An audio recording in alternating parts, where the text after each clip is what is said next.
Hello बच्चों। यहां लिखा है a ball strikes a smooth horizontal floor obliquely and rebounds in elastically.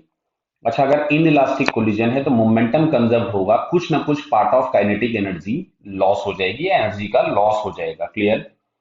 Energy का लॉस दो तरह से होगा। एक तो वो जो बॉडी है उसके कुछ डिफॉर्मेशन में चला जाएगा, प्लस कुछ पार्ट सरफेस को ट्रांसफर हो जाता है अगर कोलिजन इन इलास्टिक होता है। ठीक है, तो ऑप्शन यहाँ पे हम लोग पढ़ते हैं। मतलब जैसे कोलिजन इस तरह से दिया गया है कि ये हमारे पास कोई भी एक फ्लोर है जो कि स्मूथ है। अगर स्मूथ है तो सरफेस के पैरेलल कोई भी वेलोसिटी में चेंज नहीं होगा। क्यों? क्योंकि सरफेस के पैरेलल कोई भी इंपल्स एक्ट नहीं हुआ होगा। यहां कहीं पे मान लीजिए किसी भी एंगल ये थीटा पे हिट कर रही है, और इस तरह से यहां कहीं पे किसी भी एंगल अल्फा पे ये निकल जाती है। क्लियर है? ये एंगल अल्फा है। इनिशियल वेलोसिटी हम लोगों ने कुछ भी यू ली है। इंसिडेंस एंगल थीटा और रिफ्लेक्शन एंगल अल्फा है। क्लियर? सरफेस अगर स्मूथ है तो हॉरिजॉन्टल वेलोसिटी में कोई भी चेंज नहीं होगा या सरफेस के पैरेलल वेलोसिटी में कोई चेंज नहीं होगा। क्लियर? पढ़ते हैं हम लोग ऑप्शन पहले तो। जैसे पहला लिखा है the kinetic energy of the ball just after hitting the floor is equal to the potential energy of the ball at the maximum height after the rebounds। नहीं, सुनो इधर। यहाँ पे हम लोगों के पास क्या होगा कि कुछ पार्ट जो है वो उसके डिफॉर्मेशन में चला गया, मतलब वो इलास्टिक पोटेंशियल एनर्जी के फॉर्म में चला गया। क्लियर? इसलिए पहला वाला स्टेटमेंट हम लोगों के पास सही नहीं होगा कि मैक्सिमम हाइट पर जो भी एनर्जी होगी वो प्योरली ग्रेविटेशनल पोटेंशियल एनर्जी के फॉर्म में होगी। क्लियर है? सेकंड लिखा है total energy of the ball is not conserved. ये बात सही है। क्यों? मैंने अभी क्या बोला आपसे कि कुछ पार्ट ऑफ एनर्जी जो है वो सरफेस ले लेगा अगर कोलिजन इलास्टिक इन इलास्टिक होते हैं। तो जो एनर्जी होती है वो काइनेटिक एनर्जी का कुछ पार्ट सरफेस के डिफॉर्मेशन में जाता है, कुछ पार्ट बॉडी के डिफॉर्मेशन में जाता है। क्लियर?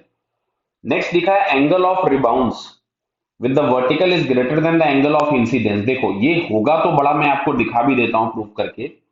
मतलब यहाँ जो अल्फा होगा it is greater than theta. कैसे होगा? तो देखो इधर, यहाँ पे u के दो कंपोनेंट होंगे। यहाँ कहीं पे हम लोगों के पास ये वाला एंगल थीटा हो जाएगा तो ये मिल जाएगा u cos थीटा, और ये आपके पास मिलेगा u sin थीटा।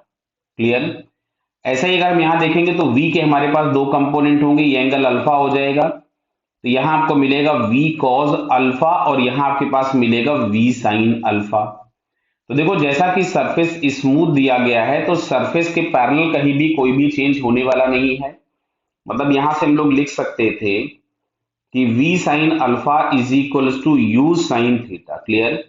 फिर अगर हम ई लिखेंगे कोएफिशिएंट ऑफ रेस्टिट्यूशन तो हम लोग लिखेंगे रिबाउंसिंग अपॉन हिटिंग, और हमें केवल वही कंपोनेंट चाहिए होते हैं जो लाइन ऑफ कोलिजन के अलाउंग होते हैं, और यहाँ सरफेस स्मूथ है तो line of collision common normal हो जाएगा। तो ये हमारे पास यहां से आता है v cos alpha upon u cos of theta. तो यहां से अगर हम लोग लिखेंगे तो v cos of alpha is equal to मिल जाएगा e u cos of theta. Clear? अगर हम इन दोनों इक्वेशन को डिवाइड कर दें तो tan alpha is equal to हम लोगों के पास मिलता है tan theta by e. Clear? आ रही बात समझ में? तो tan थीटा बाई ई, तो यहां से हम लोगों को समझ में आ गया कि जो भी एंगल अल्फा होगा that is greater than theta. क्यों? क्योंकि ई की वैल्यू हमेशा वन से क्या होगी? कम होगी। मैक्सिमम वैल्यू ऑफ ई कितना हो सकता है? वन।